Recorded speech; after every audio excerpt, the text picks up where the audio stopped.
O Programa Especial está hoje aqui no DRA, que é uma organização sem fins lucrativos que defende os direitos das pessoas com deficiência. Quem está aqui ao meu lado é o Larry Paradis, ele é fundador e diretor executivo do DRA e vai conversar com a gente.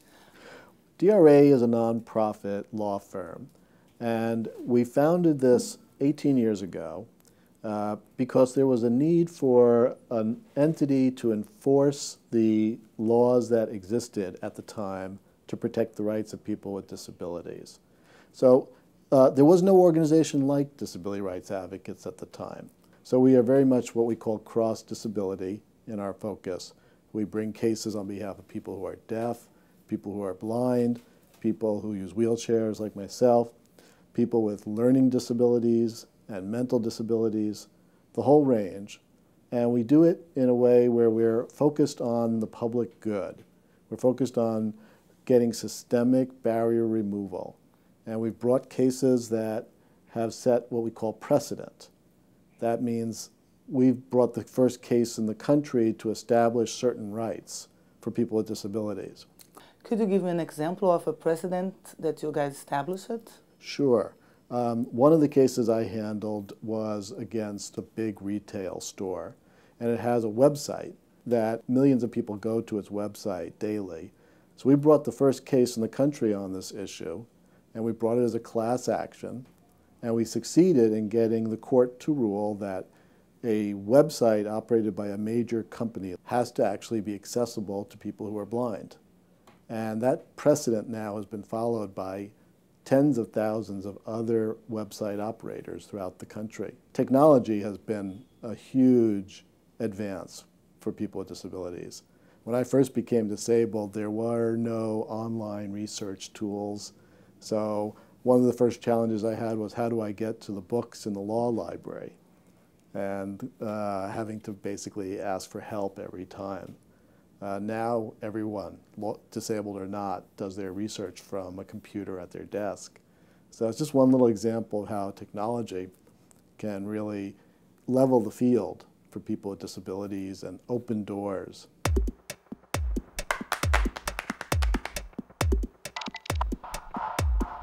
My name is Carla Gilbride. I'm an attorney at Disability Rights Advocates, which is we call DRA for short. I've been working here for a little over 2 years, and I've been totally blind my whole life. I'm Sid Wolinski, and I'm the Director of Litigation.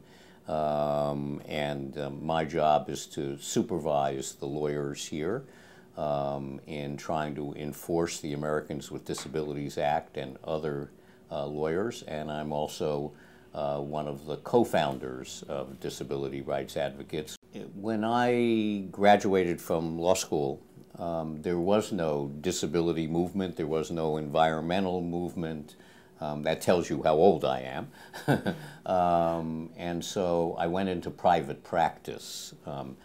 And I left after 5 years and started doing work on behalf of poor people and the elderly. And in working for seniors and older people, you automatically start working with people with disabilities because as people get older, they get more disabilities. In 1968, I moved to Berkeley and the disability movement was exploding. I decided to set up this law firm with my partner, Larry Paradis. And we, of course, wanted to work in Berkeley because that's the center of the world for the disability movement, and we had good contact with disability groups. If we help make that system more accessible to people with disabilities, we benefit everybody. We benefit tourists, we benefit people carrying packages, we make it safer for everybody, we benefit older people, and so it's deeply satisfying.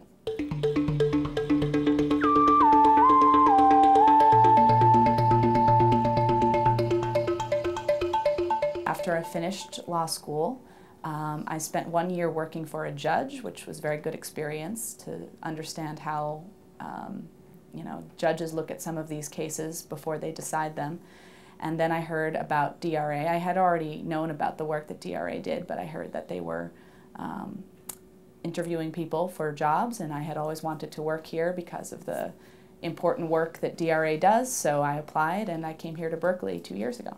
We are a nonprofit law firm, and we keep our doors open based on donations and grants that we apply for, and we take on cases that have a large impact. So often we take on cases that will affect people all over the state or all over the country by fixing large systemic problems. For example, try to have ties with the community so that we know what the issues are that people with disabilities are concerned about, and then we try to use the law to improve conditions and make society more accessible for people with all types of disabilities.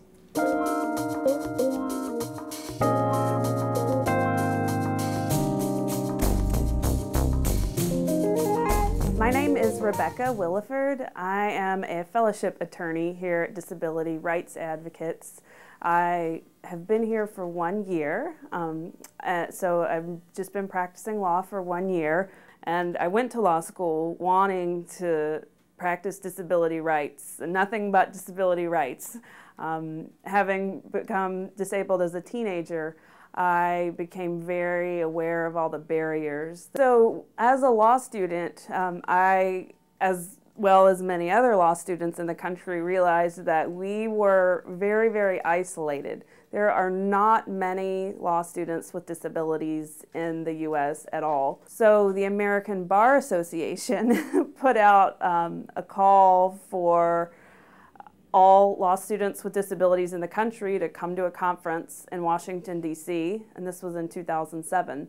And there were 2 of us that emerged as the leaders for that group, and I was one of them. And we have created a national organization. We now have over 200 members, and we're still scattered all at, well, I'm no longer a law student. I've now become an attorney. But we have been able to do things like write a guide for pre-law students with disabilities who are